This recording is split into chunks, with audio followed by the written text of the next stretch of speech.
how excited are you to take over as head coach at Maine, and what's been the biggest change being the one in charge of the program?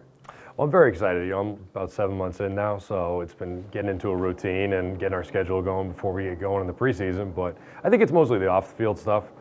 Still very involved in what we do football-wise. That's more of a challenge now with the head coaching responsibilities. But it's probably some of those off-the-field media type things and schedules and stuff like that. But it's been a lot of fun.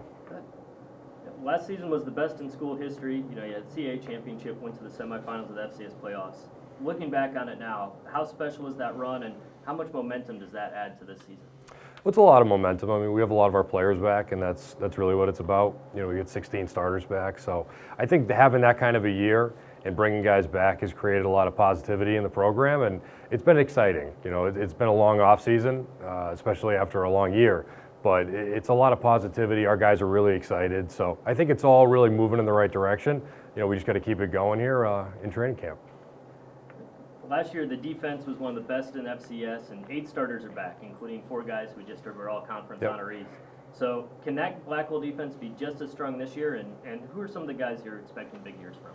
I mean, it's the guys that were mentioned in there, of course, and our all-conference players. Some of the other guys, Charles Mitchell, he was an honorable mention guy. I think he's the most underrated player in the conference. He's an excellent defensive lineman, works really, really hard. And there's a number of younger guys that are going to be coming up and playing here as well. So do I think we can replicate what we did in 2018? I don't think that's really what the guys are trying to do. This is its own team with its own identity. We have a lot of great players who are coming back. We're trying to be the best we can possibly be, and hopefully that exceeds 2018. But I don't think we're thinking too much about that. It's really on to the next one for us. You also have 7 starters back on offense, led by Chris Ferguson and 2 of your top receivers. Yep. Speaking specifically of Chris, how have you seen him grow the last 2 years, and what do you like in general about your offensive unit? Well, I like the experience, and I definitely like the guys that have played, along with the guys that are coming up here. I think we have a lot of depth, which has been a challenge for us. Our big emphasis is going from being a solid offense to an elite dynamic offense. I feel like we serviced both sides really, really well, had some explosive plays and things like that, but it's time to really take that next step offensively. And with Chris, I had the pleasure of working with him directly last year.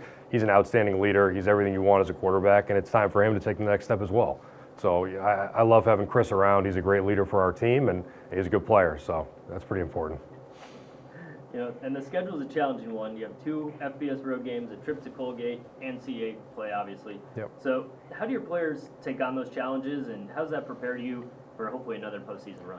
Well, every year it's always challenging up here in terms of the schedule. Last year as coaches, we thought it was probably the most challenging one. We didn't tell anybody, but it worked out okay. So our guys, they take the challenge on. They love it.